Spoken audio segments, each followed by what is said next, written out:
प्रभु जी आम श्रद्धाटा नियंती आम भावटा नियंती आउ किछि नियंती से दिन जने माँ जाइछि ठाकुर को हड़ताल समय जने माँ जाइछि नहीं कंठी किसी बांधिक लेके जाइछि बहुत दिन इच्छा अच्छी जे बड़दान किछि दबो से जाइके बड़दान पाखे पहुंची आउ समस्ते बहुत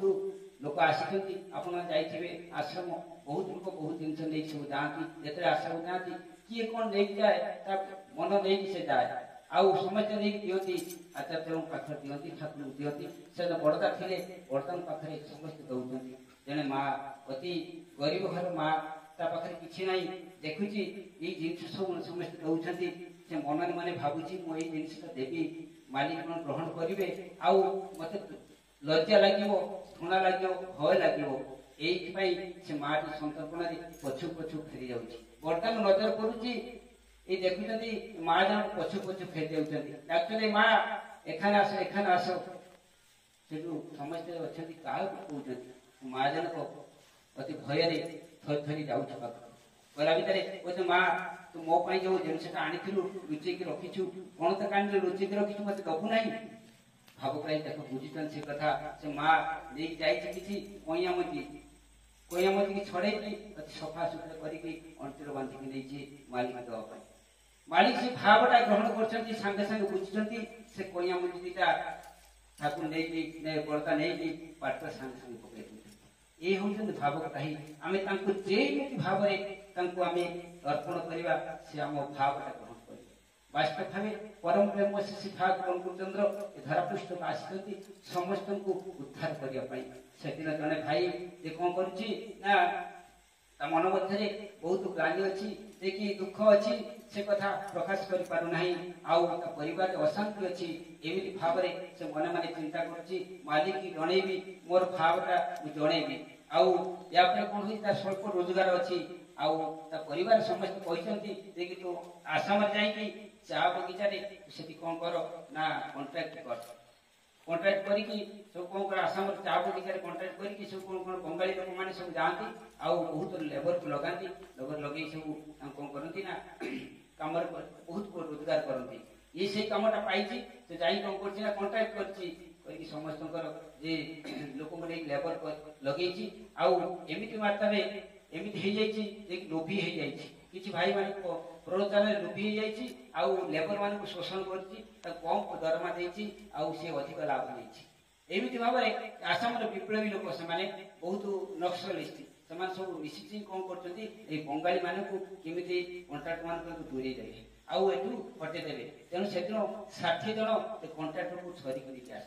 आनिकी पूरा गोटे लंबा लाइन कर आउ समस्ते बंधुक धरिकी ठिया समस्त मारे यही भाई जनक से ठाकुर गुरु भाई से ठाकुर भक्त जनक से नवेदन कर प्रभु मोर प्राणवायु चली आपड़ ही रक्षा करेंगे आपड़ ही उद्धार करेंगे मोर आछि ना आउ समय कौन है ठाकुर आवाज आसी नई पड़ तले पड़ जाओ यही कथा कान को शुभि आउ गुड़म गुड़म हो सब बाजी बंधुकर आवाज शुभि समस्ते तली पड़ते ये भी तले पड़ जापर देखुची रक्तर सुओ छुटी शव उपर शव जो तार होश आसी देखा से भावी बंची आउ उठी उठी दौड़ी आसी आसिकी बस स्टाण्ड रू ठाकुर पाख आसिकी ठाकुर पाख नवेदन कर ठाकुर आपड़ मत बंचेदेले 59 जन लोक मरीगले केवल मु बंची किंतु आपन दया यदि आपन दया न था मु बची था ठाकुर दुष्टा मु कौन बची तोर जो इष्टवृत्ति आ तोर जो भल पाइबाटा मो प्रति अच्छी से टाणटा ते इष्ट टाणटा ते बंची मु ते बंची ये हूँ परम पुरुष परम प्रेममय जे आजकल ये धरापृष्ठ किए बुझी किए जानी जे कि ये जुगर मालिक बोली समस्ते भावती जे कि सहज सरल भाव धोती खंड पिंधि ये कौन से जुगर राम ये कौन से जुगर कृष्ण ये कौन से जुगर नारायण ये कौन से आसी नदिया दीपरू माँ भी जानी पारना ये जुगर मालिक ये ईश्वर ब्रह्मांडर पिता की से कथा माँ जानी पारना जेते जड़े गुरु भाई आसिकी माँ को कहूँ माँ मुझे चलू करुच्ची खाद्य खाइला भितर नवेदन करुच्ची ठाकुर आसिक मो सामना ठिया ठाकुर चंद्र मो सामने आसुच्च माँ पाखे एक कहला भितर अरे तुम कहीं ता सागर मिशुच ଆଉ ସେ ଅନୁକୂଳ ତ ସାଧାରଣ ମଣିଷ ହେଇଥାଏ, ତମେ କାହିଁକି ତାକୁ ଭଗବାନ ବୋଲି ଭାବୁଛ, ମିଶ୍ର ବୋଲି ଭାବୁଛ, ମାଲିକ ବୋଲି କାହିଁକି ଭାବୁଛ? ଆଉ ଏଇ କଥା ସେ ଯେତେବେଳେ ନିବେଦନ କହୁଛି, କିନ୍ତୁ ମା ବୁଝୁନାହାନ୍ତି। ସେଦିନ ଅନ୍ନ ବଢା ହେଇଛି, ମା କଣ କରୁଛନ୍ତି ନା କହୁଛନ୍ତି, ଆରେ ଅନୁକୂଳ ତୁ ଚଳୁ କରିଦେ, ଠାକୁରଙ୍କୁ ନିବେଦନ କର, ତାପରେ ଆମେ ଖାଇବା। ସେ ଠାକୁର କହୁଛନ୍ତି ମା ତମେ ଚଳୁ କରିଦିଅ। ଏହା କହିକି ଯେତେବେଳେ ସେ ଚଳୁ କରୁଛନ୍ତି, ବାର ବାର ଠାକୁର ଆସୁଛନ୍ତି,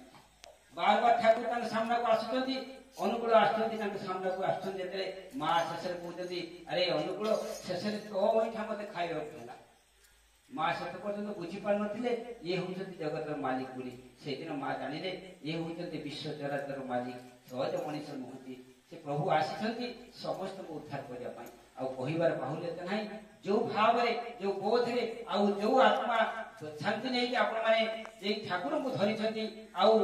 ଯେଉଁ ଭାବରେ ଯଜନ ଯାଜନ ଇଷ୍ଟବୃତ୍ତି ଠିକ ଠିକ କରୁଛନ୍ତି, କଣ୍ଟାଇ କଣ୍ଟାଇ ପାଳନ କରୁଛନ୍ତି, ଆପଣଙ୍କୁ କୌଣସି ଦୁର୍ଭିକ୍ଷ, ଜ୍ୱାଳା, ଯନ୍ତ୍ରଣା, ଭୟ ଏଟା ଆପଣଙ୍କୁ ଏଡେ ଦେଇପାରିବ ନାହିଁ। ଯେତେବେଳେ ହେବେ, ଯେତେ ବାତ୍ୟା ହଉ, ଝଡ଼ ହଉ, ତୋଫାନ ହଉ, ଆପଣ ସିଧା ହେଇକି ଠିଆ ହେଇଥିବେ। କାରଣ ଆପଣ ଗୋଟେ ଅବଲମ୍ବନକୁ ଧରିଛନ୍ତି, ଆପଣ ଗୋଟେ ଅବଲମ୍ବନରେ ଯୋଡେ ହେଇ ରହିଛନ୍ତି, ଗୁଡେ ହେଇକି ରହିଛନ୍ତି, ଲତା ସଦୃଶ ହେଇଛନ୍ତି। ତେଣୁ ଆପଣମାନଙ୍କୁ କେହି ଟଳି ଦେଇପାରିବନି। ଯୋଉ ଇଷ୍ଟବୃତ୍ତି କଥା ରଘୁ କହୁଥିଲା,